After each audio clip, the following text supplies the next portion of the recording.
Hey friends, it's so good to see you today. So I found some cool Play-Doh this week. I'm very excited about it. But what kinds of things do you guys like to make? Do you know why you like to make things? Because God does. And you are made to be like God. So check out some of these cool pictures of some cool things our friends have made this summer.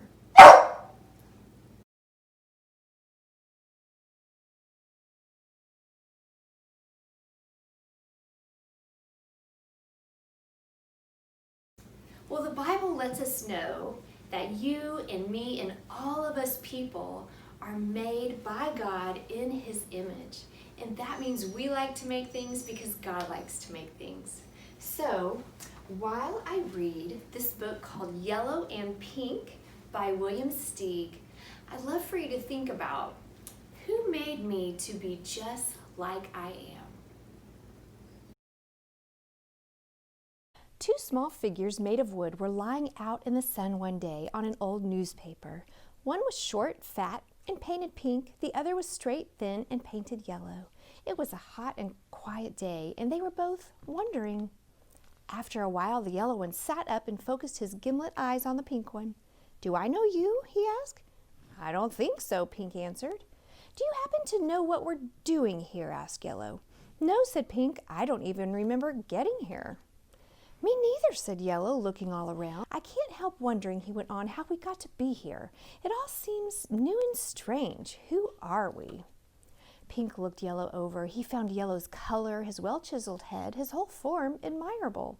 "Someone must have made us," he said. "How could anyone make something like me so intricate, so perfect?" Yellow asked. "Or for that matter, like you. And wouldn't we know who made us since we had to be there when we got made? And why," Yellow added, "would he leave us like this with no explanation? I say we're an accident. Somehow or other, we just happened." Pink couldn't believe what he heard. He started laughing. "You mean these arms I can move this way and that? This head I can turn in any direction? This breathing nose? These walking feet? All of this just happened by some kind of fluke? That's preposterous." "Don't laugh," said Yellow. "Just stop and reflect. With enough time, 1,000, 1,000,000, maybe 2.5 million years, lots of unusual things could happen. Why not us?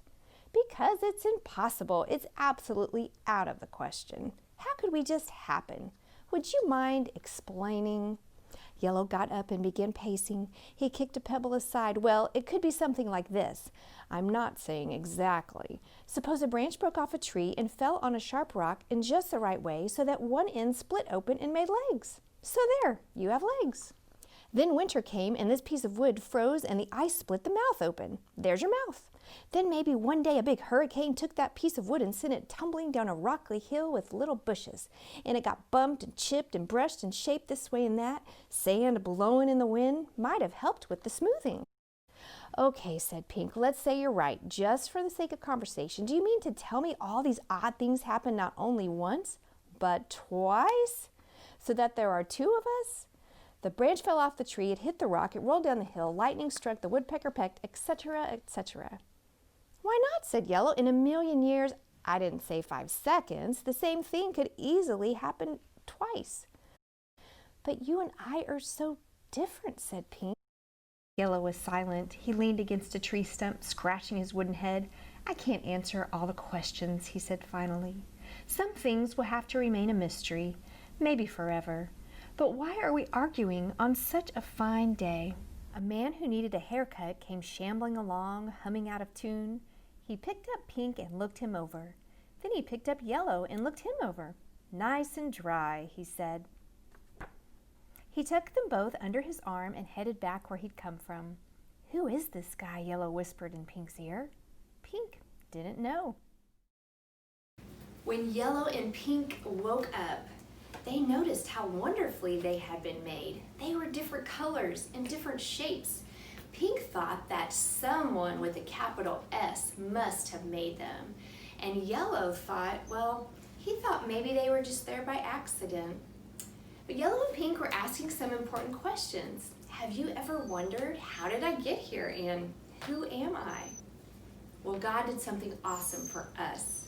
In the Bible, God clearly explains that He made us. That's right, Django. He loves us, and that He has a purpose for our lives. God never makes mistakes. In Genesis chapter 1, what type of work did God do? He created. Genesis 1:27 says, "So God created man in His own image. In the image of God, He created him. Male and female, He created them." And God also gave Adam and Eve work to do. Their work was to be friends with God, also to work in His garden, and to care for His creatures. And when Jesus completed His work of dying on the cross and rising again, when we put our faith in Jesus, He sends the Holy Spirit to live in us and to empower us to do the work that He has given us to do. Boys and girls, God has given you work as well. We learned last week that the most important work that we can do is to be God's child, to be His. Like Adam and Eve, their number one job was to be friends with God, right? And let's think about when you're playing Legos or playing in the sprinkler or baking with your mom. And then think about learning Spanish or learning music or art or science.